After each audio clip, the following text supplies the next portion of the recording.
Assalomu alaykum, hurmatli подписчиклар. Bugun 29-iyun 2025-yil Avtoshopdan navbatdagi savdomiz do'stlar. Cobalt mashina bo'ldi, avtomat коробка Midnight shot spravka edi. Mashinamizdan story qo'ydik. Endi bu Bantik dedamga degandan ko'p ham sirasi bilgandik qolganida. Bizimizda Polchadan Rozenbay ukamiz kelgan ekan buni. Atalarıma qadar kedaman deb bir yaxshi niyatda kelgan ekan, xudo xolasa, nasib etsa shu yerga chiqgan ekan. Beraka etdik, xudo xolasa. Rozenbay tabriklayman aka. Xayr davlat mashin bo'lsin aka. Zaten quvontirganim unda bir navbatda bir. Bu tayyorlab bo'lmaydi uni.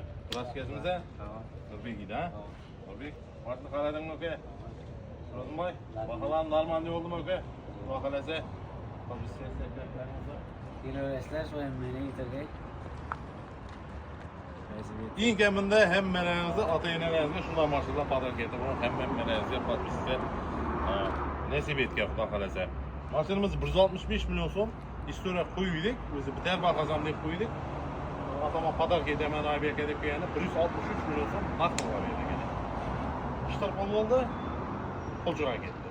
Rozenbay qanaqalar? Xudo xolasa ziyofatga boraverasiz. Ko'rasiz avtoshoplardan xizmatdamiz. Avtoshop nomer 1 kelarasizlar. Hello dadaşman.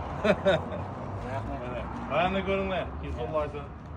Hayırlı devletli maşın bu parkın. Ha.